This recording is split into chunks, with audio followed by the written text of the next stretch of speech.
Tuhan Yesus, Allah yang penuh kasih, pada siang hari ini kami para pelayan Tuhan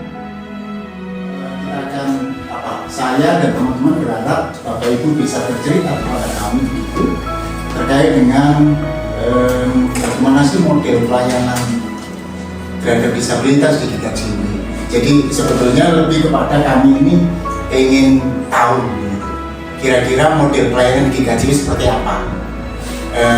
Nanti saya akan sampaikan beberapa latar belakang. Ya, ini buku saya yang terakhir kedua. Saya sedang menyiapkan konsep yang lebih kepada praktis. Bagaimana menghadirkan sebuah gereja yang betul-betul, saya tidak menyebutnya dengan gereja yang ramah disabilitas. Karena ramah itu menurut saya kemudian ada dimensi yang ramah itu siapa dan siapa yang diramahi.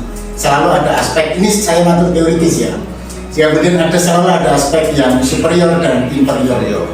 Sehingga saya menyebutnya bukan gereja ramah disabilitas mestinya, tetapi bagaimana menjadi gereja yang betul-betul disabilitas. Begitu.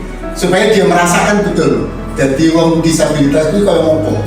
Begitu. Tidak merasa menjadi yang super, yang macam-macam. Ya, nanti saya akan sampaikan sedikit. Nah, penelitian kami ini model disabilitas dan implementasinya terhadap praktik pelayanan pastoral. Ya, kira-kira karena ada cukup banyak model-model disabilitas. Ya. Nah, kira-kira pelayanan kita itu mau disetting yang seperti apa? Apakah sangat dipengaruhi oleh sudut pandang tertentu? Apa? Di penelitiannya dia mencoba bagaimana sih membangun sebuah komunitas baru dengan imigran, dengan orang-orang pinggiran, termasuk dengan disabilitas. Maka gereja mesti mempraktikkan apa yang dia sebut dengan hospitality.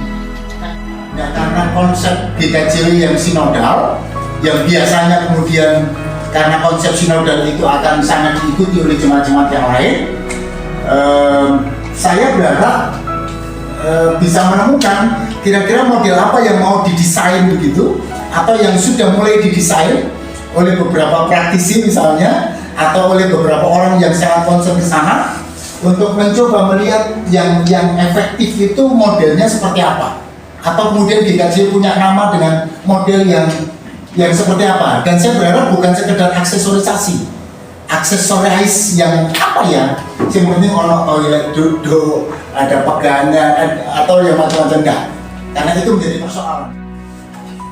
Iya, kurang lebih seperti itu pengantar saya. Mudah-mudahan saya mendapatkan banyak informasi dari pelayanan yang sudah Bapak Ibu Pendeta dan Majelis Jemaat atau praktisi. Hari ini pertemuan yang menurut saya sangat berharga. Paling tidak kita sudah menyamakan resonansi dulu, ya, perspektif kita terhadap saudara-saudara kita yang berkebutuhan khusus atau disabilitas. Saya pikir itu kedepannya saya kira sebenarnya ada satu anak yang dirasa dia sepertinya berkebutuhan khusus begitu, tapi pamung ini nggak berani mendata karena orang tuanya tidak cukup terbuka dengan itu gitu. Anaknya ya ke gereja tetap sama gitu, tapi kan sebenarnya yang diperlukan adalah datanya ya. Mau nanya ke orang tuanya itu nggak berani, terus orang tuanya juga belum tentu menerima kalau iya anakku ini memang kebutuhan khusus begitu. Jadi yang saya pikirkan itu pendampingan ke anak-anaknya iya, tapi bagaimana kalau kita menghadapi warga jemaat yang keluarganya masih belum terbuka dengan itu gitu, atau belum bisa menerima gitu ya. Secara kita mendampingi atau mendekati atau ya semacam begitu itu kayaknya juga sulit gitu. Kalau saya iya, terasa nanti anakku nanti jadi dibully dan sebagainya. Tapi kakaknya aktif jadi pelayan kamu. Kakaknya siapa?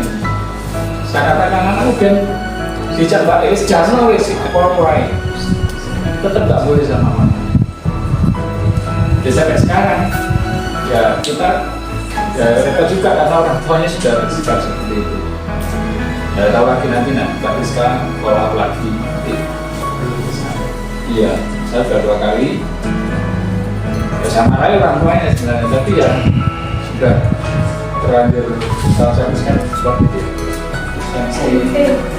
yang pasti tidak sekarang ya itu mungkin di tempat-tempat lain juga pasti ada atau mungkin ada karena kita yang belum tahu.